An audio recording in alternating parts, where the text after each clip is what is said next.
राधे राधे। मैं हूं नीलू चौधरी। मेरे चैनल ग्रहों की माया में आपका स्वागत है।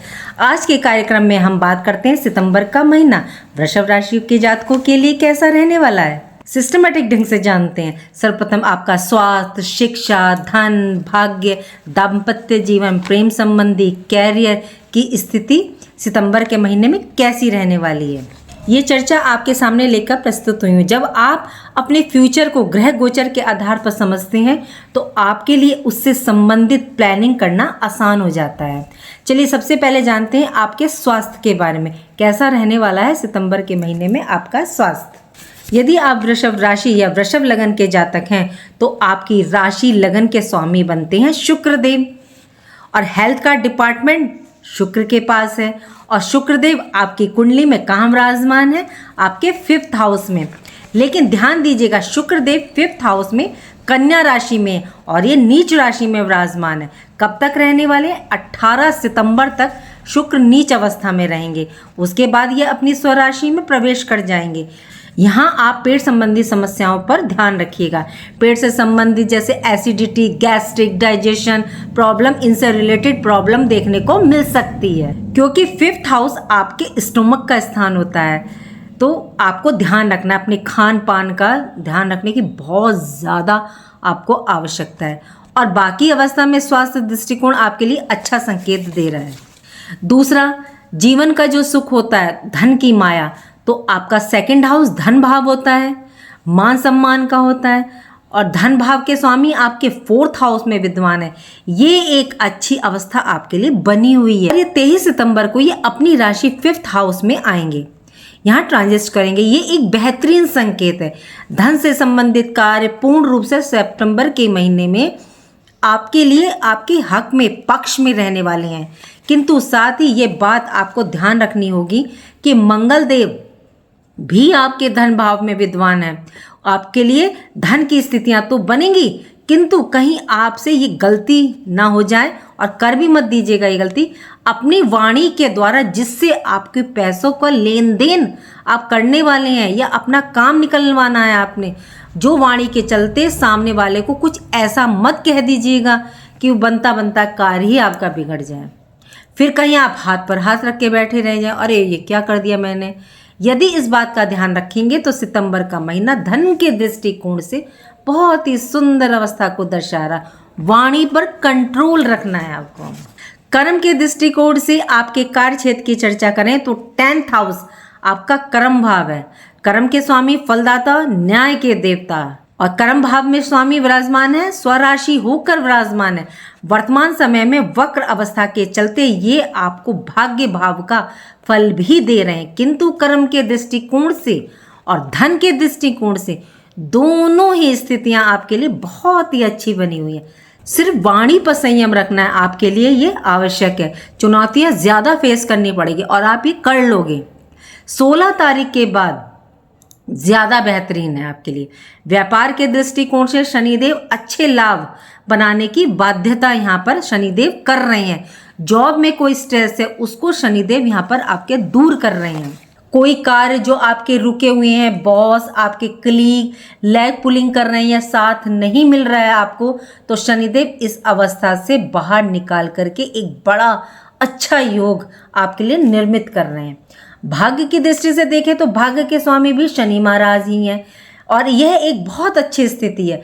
कर्म क्षेत्र में तो आपको अच्छे लाभ प्रदान कर रहे हैं ये, साथ में कर्म क्षेत्र में अच्छे लाभ के अंदर भाग्य आपका जो है साथ दे रहा, आपका लक मजबूत हो रहा है, और साथ में आशीर्वाद भी आपके लिए शनिदेव निर्मित कर रहे हैं।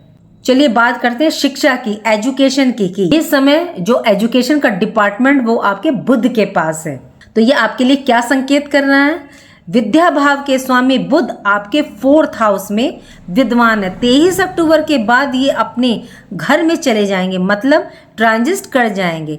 ये अपने आप में बहुत अच्छा संकेत है। विद्यार्थियों के लिए सितंबर का महीना बहुत खास रहने वाला है। जो बात आपको ध्यान रखनी है वो ये कि 18 सितंबर तक नीच शुक्र केतु देव आपके 5th हाउस में रहेंगे।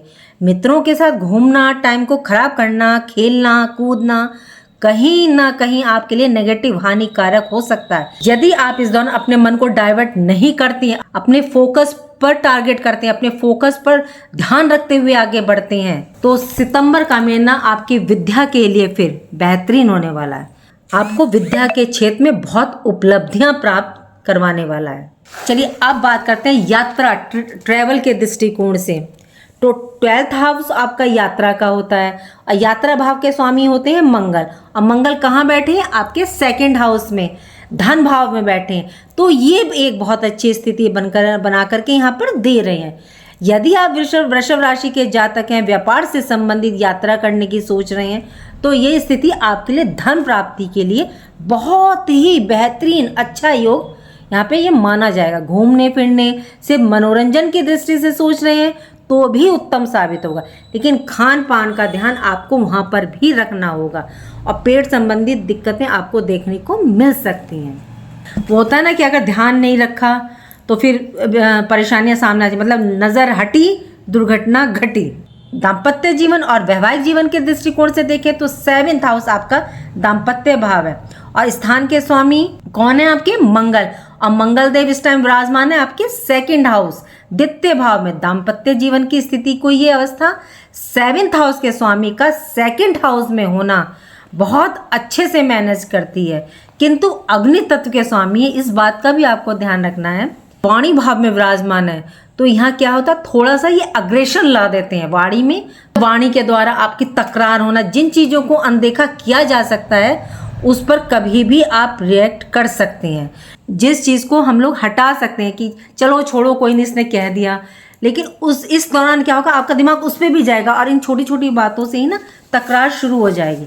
तो इस चीज़ का थोड़ा सा आपको ध्यान रखना है, क्योंकि मंगल देव अग्नि के कारक है। तो ये स्थिति आपके रिलेशन में कहीं ना कहीं प्रभावित आपको करेगी ही। यदि आप चाहते हैं कि दाम्पत्य जीवन में खुशहाली, सुख शांति, मधुरता, माधुर्य का वातावरण बना रहे, तो आपको अपनी वाणी पर संयम रखना ही होगा। मतलब कहा जा सकता है कि सितंबर के महीने में आपको अपने 2nd हाउस पर ज़्यादा फोकस करना, अपने वाणी भाव को ज़्यादा संभाल करके रखना है।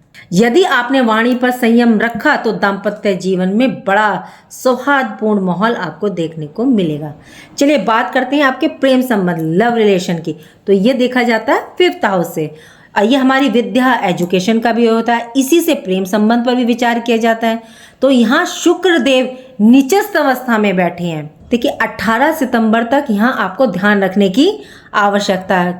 किसके साथ? अपने पार्टनर के साथ। उनसे ओवर एक्सपेक्टेशन करना, छोटी छोटी बातों में आपका अनबन होना, तकरार होना, ये ध्यान रखें, वरना आपके रिलेशन में क्या है, इस टाइम दरार पड़ सकती है। यहाँ तक कि आपकी ब्रेकअप की भी स्थिति उत्पन्न हो सकती है। तो 18 सितंबर तक आप लोगों को ध्यान रखना ही होगा इस पोर्शन में। ओवरऑल देखें तो वृषभ राशि के जातकों के लिए ये महीना खास रहेगा। इस महीने वृषभ राशि वालों का एक राजयोग भी फलित हो रहा है। कौन सा? सूर्य बुध का बुधादित्य राजयोग। ये आपको क्या करेगा? ये आपको उत्तम रिजल्ट देगा। शनि देव की स्थिति आपके लिए काफी अच्छी रहने वाली है। इस मंथ का आप सदुपयोग कीजिएगा, अच्छे लाभ भी आपको इस दौरान देखने को मिलेंगे। देखिए चलिए अब बात करते हैं, यदि हम उपाय की बात करें तो इस टाइम क्या आपके लगन के स्वामी थोड़े से पीड़ित हैं, तो नीचस्थ अवस्था में रहेंगे कुछ दिन, तो आपको उनका उपाय करना है, वो है शुक्रदेव। तो आपको शुक्रदेव की मंत्र का जाप करना है। ओम द्राम द्रीम द्रौम सा शुक्राय नमः का जाप कीजिए। अब मंगल की पूजा आप लोग करते रहिए, क्योंकि मंगल ही आपके वाणी भाव को देख रहे हैं दाम्पत्य जीवन से, तो संभाल के रखिएगा। पूरे ऑल ओवर सितंबर का महीना कहाँ सितम ढा रहा है? आपके 2nd हाउस पर। तो 2nd हाउस को थोड़ा सा बचा के रखिए, तो आपको वाणी पे कंट्रोल रखना है। चलिए आपसे विदा लेते हैं। उम्मीद करती हूँ कि जो जानकारी मैंने आपको दी वो अच्छी लगी होगी, और अच्छी लगी हो तो चैनल को लाइक कीजिए, कमेंट बॉक्स में हर हर महादेव राधे राधे लिखिए, और मेरे चैनल ग्रहों की माया को सब्सक्राइब कीजिए। राधे राधे, जय माँ बाबा। हाँ, और जाते जाते मैं आपको बता दूँ, आप लोग कहते हो ना कि मैं यहाँ पढ़ रही हूँ वहाँ पढ़, और भाई नीचे पढ़ने में ऐसे होता है, ऐसे है। मैं यूट्यूब पे थोड़ा लेट आई हूँ, इसलिए मेरे पास इनके कोई सिस्टम वगैरह नहीं है। तो अगर मैं दिखाऊँ आपको तो मेरा फ़ोन किसी सपोर्ट से रखा हुआ, कई बार क्या होता है मैं यूँ करती तो मेरा कैमरा भी गिर जाता, मेरा फ़ोन गिर जाता है। और अगर आप लोग मुझे इसी तरह से प्यार देते रहे और मेरा आगे बढ़ता रहा तो मैं ये भी मतलब और अच्छा सेटिंग वेटिंग कर लूँगी। कोई वॉइस कहता है आप लोग, कोई आप कैमरा कहता है, तो ये सब सेट हो जाएगा। क्योंकि अभी तो मैं नॉर्मल ऐसे ही रख के बना देती हूँ इसे, क्योंकि मैं सिर्फ पत्रियाँ ही देखने में इतनी बिजी रहती हूँ कि टाइम नहीं मिलता। और ये तो मैं आप लोगों के लिए निकाल रही हूँ टाइम थोड़ा सा कि अपनी जानकारी आपको दूँ। ये मुझे बताना था। बहुत लोग मुझे कमेंट में कह रहे थे कि आप इतना डीपली नीचे पढ़, अगर मैं नीचे देख के पढ़ूँ ना तो मैं ऐसे ऐसे ऐसे पढ़ूँगी। हाँ, मैं जब भी किसी वीडियो की तैयारी करती हूँ लिखती हूँ, क्योंकि कई बार कहीं मेरे से डिग्री ना गलत हो जाए, कुछ ना हो जाए, इसलिए मैं लिखती हूँ। और एक चीज़ और बता दूँ कि जैसे एक कमेंट और था, मैं सारे ही कमेंटों के जवाब दे रही हूँ कि आप कभी तो 22 से 24 बताते हो, कभी जो कहते हो कि 14 सितंबर। तो ये जो बताती हूँ मैं, ये डिग्रियों के हिसाब से, चरण के हिसाब से, नक्षत्र के हिसाब से। अब जैसे मैं आज 2 तारीख में आपको वृषभ राशि की डाल रही हूँ। 1 तारीख में क्यों नहीं डाली? क्योंकि 1 तारीख में मैंने ये सारा देखा वेखा डिग्री वगैरह, क्योंकि जब भी पिछला महीना कभी जाता है तो कि वो अगस्त का महीना गया, कई बार ऐसा होता है जो आपको प्रोडिक्शन अगस्त में की गई होगी उसका थोड़ा सा 1 हफ्ते तक रिजल्ट सितंबर के फर्स्ट वीक तक भी रहता है। क्योंकि कोई डिग्रियां ऐसी होती हैं जो ग्रह, अब मान लीजिए 28 अगस्त से 14 सितंबर के 20 तक रहेगा तो उसकी अवस्था तो वहाँ बनी रहेगी ना। वो अपना स्वभाव, अपना जो भी अपनी एनर्जी वो देगा सितंबर के महीने में। तो इसलिए फर्स्ट वीक तक एनर्जी रहती है पिछले महीने की। इसलिए मैंने अब आपके सारे सवालों के जवाब दे दिए। अब मैं आपसे विदा लेती हूँ। राधे राधे, जय माँ।